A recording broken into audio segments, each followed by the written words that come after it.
So, hello guys, this is me again, Makina Adventure TV, at naipakilala ko na po sa inyo ang aking bagong kasangga, si Roxy. So, yan po, papakita ko po sa inyo, 942 odometer, at mag-change oil na rin po ito mga kamakina, no? Dahil malapit na mag 1,000. Bali, ilaw na po yung kanyang oil change indicator. After na mahabang rides, napuntahan po namin, ginagamit ko na itong service sa aking pagmimekaniko, pa-home service po natin. By the way, kung gusto niyo po akong kontakin, PM us for Garahe ni Paps Auto Services or Makina Adventure TV sa mismong page ko po. So yun, nakita nyo po, umiilaw na yung kanyang oil change indicator, kaya oras na para tayo mag-change oil. At kaya ipapakilala po sa inyo na aking bagong ginagamit na langis, nakasama ng ating Polytron products. Ito po yung Dr. Lube. Ayan, so ano bang meron si Dr. Lube? Dito po, napakalakas po ng langis na to, na taga-maasahan nyo po na sa kabila ng inyong mga paghihirap sa trabaho at iwas gastos, si Dr. Lube po yung magpoprotekta sa inyong mga makina para umabot po ito sa pinaka-maximum performance niya. So, i-drain na po natin yung langis gamit po ang 17mm. Ayan, so nakita nyo naman po, dyan natin pinatuloy yung langis. Meron po yung kasamang spring at saka strainer. Antayin nyo na po maubos yung langis, no? Pag naubos na po, ito, alilisan po natin yung rebaba na naipon dun sa kanyang oil filler plug. Yan, so pag yun po kasi nilinis yan, pwedeng sumama sa makina po yan at mag-cause ng loss compression sa makina dahil magagasgas po yung kanyang cylinder wall. Okay, so yung mga ganitong klaseng mga pangyayari, pag Dr. Lube po ang ginamit nyo, mape-prevent po yung mga ganyang pangyayari at mapoprotektahan po yung inyong mga makina sa mas maganda at mas matibay na paraan. At yan nga po, binabalik na po natin yung kanyang drain plug na may kasamang strainer at spring. Huwag yung mapagbabaliktad po yan, no? Dapat po paano nyo po tinanggal, ganyan po ibabalik. Okay?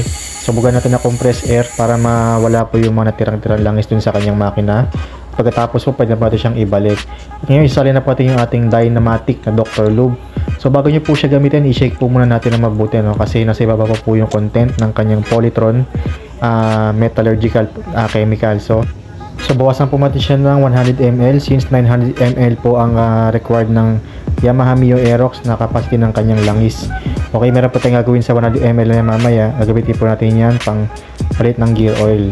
Okay, so isalin po natin yung langis, no? So i-make sure po natin na nasa tamang level po siya at tamang sukat para hindi mapunta yung excess na langis dun sa kanyang airbox. Kasi pag nangyari po yung pupunta sa air filter, papasok sa throttle body. Okay, so pagkasalin po ng langis, tinan po natin, i-reset po natin yung kanyang oil change indicator. Ayan, nakita nyo po, blinking po siya.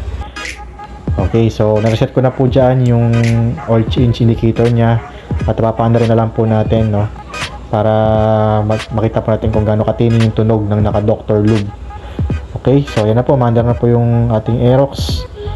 Ayan, so after po nyan, i-check natin yung kanyang engine oil level, kung nasa tama po bang sukat. Okay, huwag tayo basta-basta magtitiwala din sa 900 ml. Minsan kailangan din po natin siyang sukatin para double check natin kung nasa tamang level po ba yung kanyang langis. Okay, so na-change na po natin siya. O, makita nyo po ito yung kanyang langis. So, after 1,000 km, okay pa naman siya. Hindi pa naman siya ganun karumi o kaitim. Pero kailangan natin siyang i-change oil dahil bago po yung ating unit, kailangan po natin matanggal yung mga rebaba sa loob. So, yung natira po ating 100 ml kanina sa Dr. Lube, dyan po ating gagamitin sa gear oil, papalit po tayo. So same lang po sila ng grade ng engine oil at saka ng gear oil. Nasa 10W40 din po yung kanyang grade. Kaya rin po tayong papalit ng kanyang gear oil dahil nakalagay din po sa manual na every first 1,000. Kasama po ng change oil, palitan po natin yung kanyang gear oil do. So dahil meron din po malalaking gear sa loob po ng ating mga motor, sa likod po yan, sa gearbox po yan, nagpo-produce din po yan ng friction at dahilan dahil sa bago po nga po yung kanyang motor, magkakaroon ng gasgasan sa loob ng gear. So kailangan tanggalin po yung mga rebaba dyan sa loob, no? At yan, isinalin na po natin yung 100 ml na natira po doon sa Dr. Lube natin. Bali, ang sukat po talaga yan is 90 ml lang po talaga.